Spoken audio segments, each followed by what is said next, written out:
As far as the quest for the historical Jesus, are there sources that the New Testament authors might be using we don't find in our New Testament, maybe are lost to history, which would give us background knowledge on understanding how they're perceiving Jesus? Maybe Paul. Does this help support mythicism or historicism? And how do both scholars, Drs. Dennis R. MacDonald and Richard Carrier, deal with this particular question? Also, the topic of memory and scholarship. Are really the Gospels this collection of memories? And could it be accurate if they were? Or did they have a literary intention? And their whole goal wasn't what factually literally happened, but the meaning that they're trying to convey while writing their literary devices.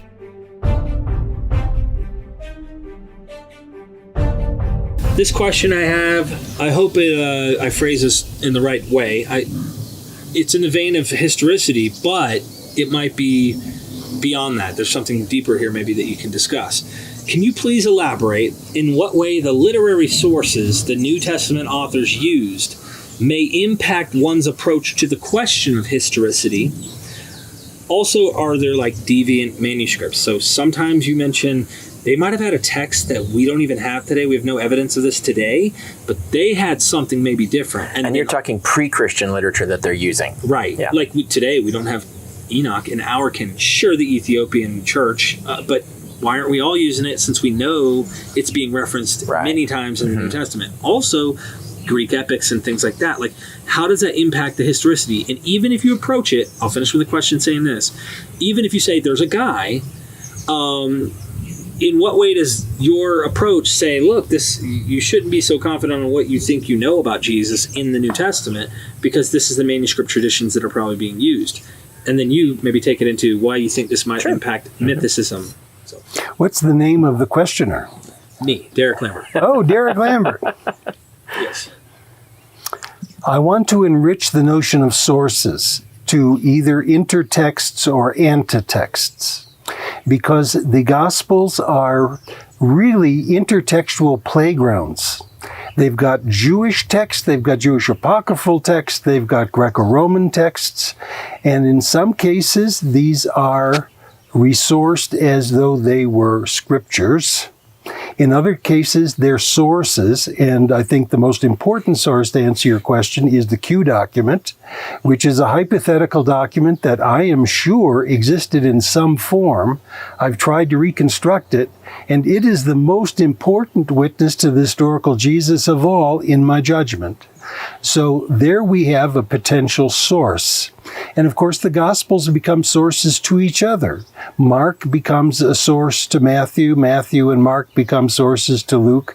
The Synoptics become a source to John, and John also has, various stages of composition. And in my view, it was a source already for Mark. So that's a source.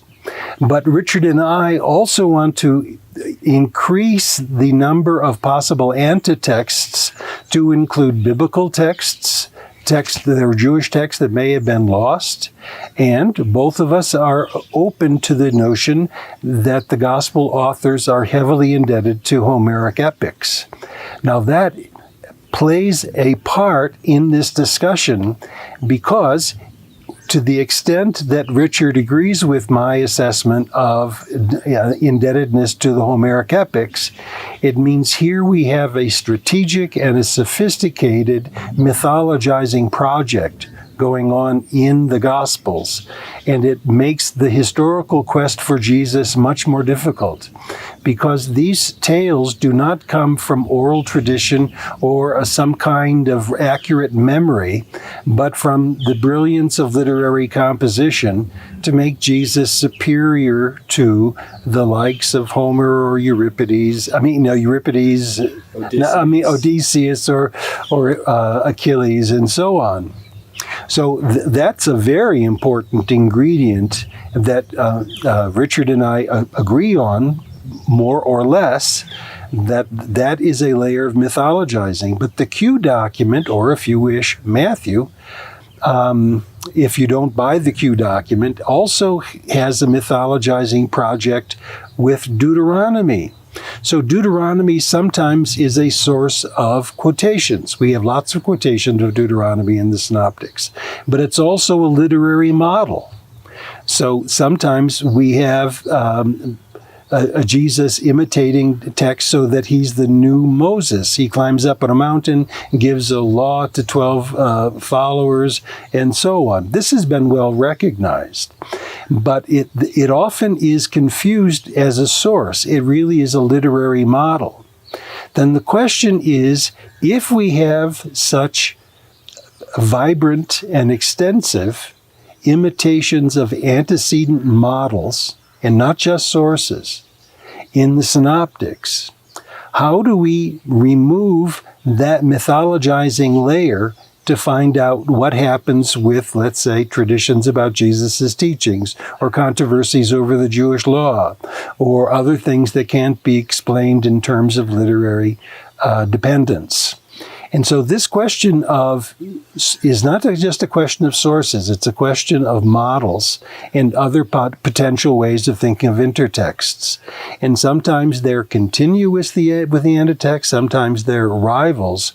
But in any case, we have a layer of mythologizing. No matter if you're a historicist or a mythicist, that layer of mythologizing is real. The question is, can one penetrate underneath that cloud of mythologizing to find the origins of the Jesus movement? And one way to do it is to go to Paul, which is a primary way that both historicists and mythicists will work, because Paul is not involved in the narrative mythologizing the same way that the Gospels are. So your question is rich. I don't think it has to do with so much textual criticism in terms of what manuscripts they're using. I think it has to do with what is the literary commitment of these authors, and how does mythologizing work in the literature. And then one accounts for that, how does one peel back the onion? Now, the mythologist would say, when you peel back the onion, it's all layers and there's no core. I'd like to think that you can peel back some layers and still find the nuggets. So maybe that's a helpful image. Yeah, and that's the project, right? So that's why, sometimes people will say, like, well, if it's all myth, why not just dismiss it? Like, we can't use it. And we could have your chapter 10 could just be one page, right? That kind of thing is like, no, because you actually can do what you're talking about. Like, it is theoretically possible that you can extract history from a mythological text. There's various tools, various criteria and techniques you can use. We've developed these methodologies in the field.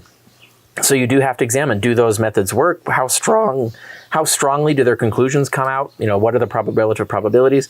So it takes work. You actually do have to take the evidence seriously and look and see what are the best arguments that you can pull out of here? How strong are they in the end? So it takes analysis. That's why, the book is quite long, because you have to go through. You actually have to take seriously the arguments for historicity and actually look at the methodologies, which ones do work, which ones don't, which ones work on the text we have and which ones don't, and so on. So that's where the debate is, if you're talking about specifically, especially the Gospels, but even Paul. If you're going to analyze this stuff, there are methods and techniques that you have to examine, and you have to have that debate, basically. But when it comes to your specific question, is the Gospels, I think, is what you're talking about mostly, is how mythologized Jesus is. It obviously, once you recognize, I think that's the key difference, is there are historians who operate, especially lately, is the memory theory, that the Gospels are just random collections of memories that have been exaggerated, right, or something like that. But Dennis and I are looking at it as, I don't see that. I actually, first of all, it's a presupposition, but if you look at it, I think it's worse than a presupposition, because I think the evidence is very clear that these are extremely well literarily crafted pieces of work. So that if this is a literary project, not a memory collection project. That's it, right. And that changes how you would get at, because you could, what you'll see is some of the latest scholarship, they'll do memory theories. Okay, we're going to apply memory theory to the text and extract history, and I say that does not work, because that's not what's going on here. So if there's history in here, you need different tools to get at it, and that's how it affects. That's one way of many that this affects the problem. When Robert Price debated Bart Ehrman, to give you an example, and you might actually agree with Robert on this. This is where I'd love to hear your thoughts and get you to continue. At one point, and I understand where Bob was coming from, and Ehrman just dismissed this and kind of didn't really... There was a lot of that in that debate, but yeah. Yeah. Bob said, all right, you got pigs into the water, and he's already thinking about you when he says this, but not only you. He goes... I'm the pig? No, the whole... The Homeric reference, the Homeric reference of the pigs being cast in water, and he's like, okay, Bart, we get all the myth that we know is myth. You cut that out. What do you got left? And he stood on a mountain and he said this sermon. Or, Jesus wept. Or, I don't know, you cut that part out of that scene or something. What do you have left? And Bart tries to do that. He uses this methodology where he says, it's almost like Thomas Jefferson when he cuts his Bible up. It says, all right, what do we got left? This is a methodology that historicists, and I'm not talking about you, but others are using at the Gospels. We cut all that out. We got Jesus now. Bart does that in his book. And you're like, oh, so sloppy. Mm-hmm. No, that's not good, because it agrees with this idea that this is textual literary devices being used purposely. You can't just snip that out and here you have Jesus. Well, also, I mean, let's make clear there's a difference between the tools. There are these tools that exist. Some are fallacious, it is true. Some are valid tools, but they're misused. I think, for example, Ehrman will take a valid tool and misuse it. That doesn't discredit the tool. The critique there has to be the proper responses. You're not using it right, and here's why.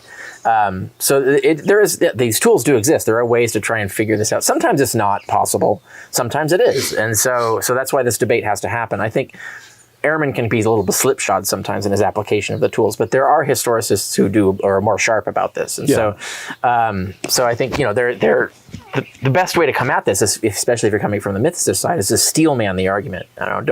You do have to deal with the weak arguments because everybody will keep citing them, but you do want to put front and center as much as you can the best arguments. So steel man the case as best as possible. I want to talk about memory theory a little bit, because I think Richard is exactly right.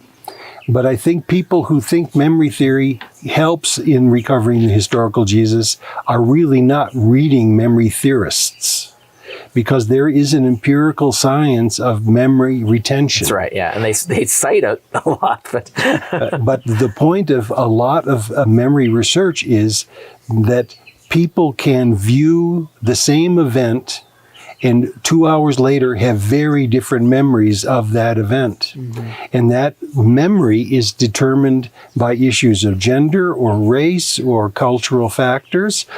You might have amnesia. And now we're talking, in the case of the New Testament, the reliability, really, of memory that goes all the way to Papias from the time of Jesus. Well, Papias is finally writing around 110.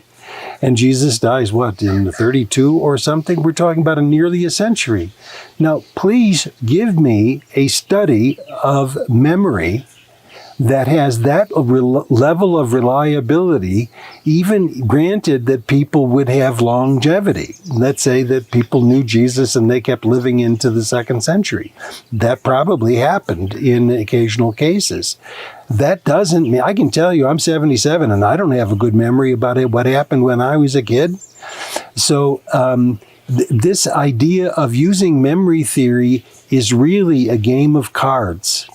It really is not reliable. And in fact, studies of memory show how unreliable memory is.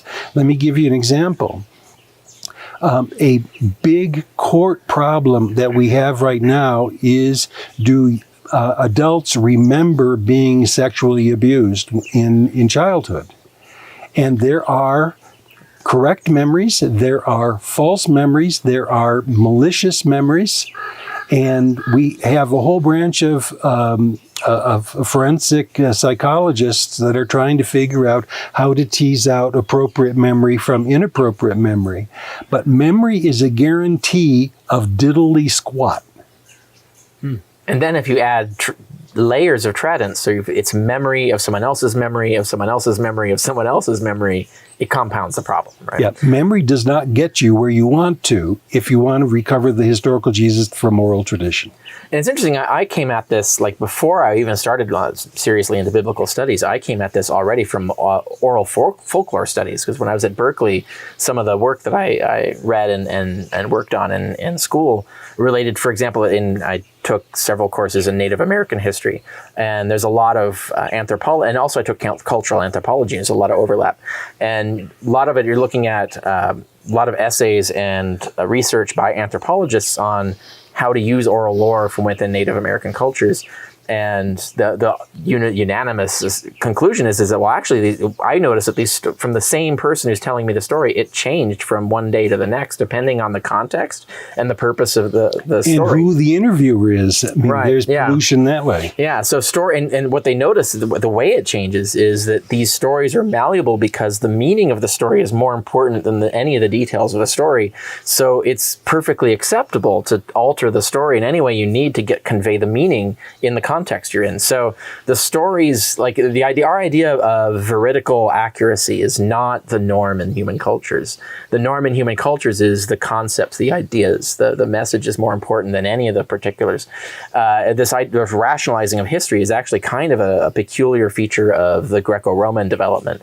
And even then you see them falling back into the same sort of conceptual way of constructing history rather than factual. When I've written about it, I've talked about the appeal to oral tradition as a convenient cop-out, in some cases used almost promiscuously. And that it really, because it's not falsifiable or verifiable, because we don't have any textuality one way or the other to demonstrate it, and because memory itself is unreliable, it really can be used to defend any damn thing you want to when you get caught. So, just so could you guys repeat all of that? I don't remember.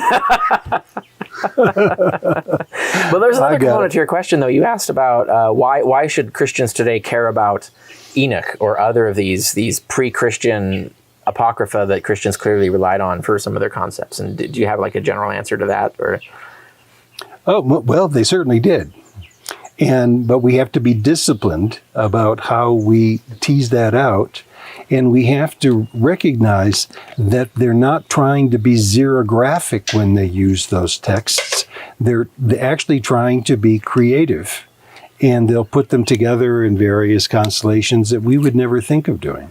It also sets up background knowledge. I had talked to you earlier about that, Sure. The idea that, so Enoch is important because, not because, you think, well, it's not in scripture, why do I care? But it represents an entire mindset and an understanding of the cosmos and its history that is the backdrop for everything that's going on in all their writing. So you aren't going to understand Paul or the gospel authors, or if you don't understand Enoch, because they believe the stuff in Enoch is history or is cosmically relevant. So it affects the context of what they're thinking and what their audience is thinking. So if you want to understand the original meaning of these texts, you have to get in the mindset of the people of that time. And that means being familiar with the media that they were absorbing and taking seriously. Thank you.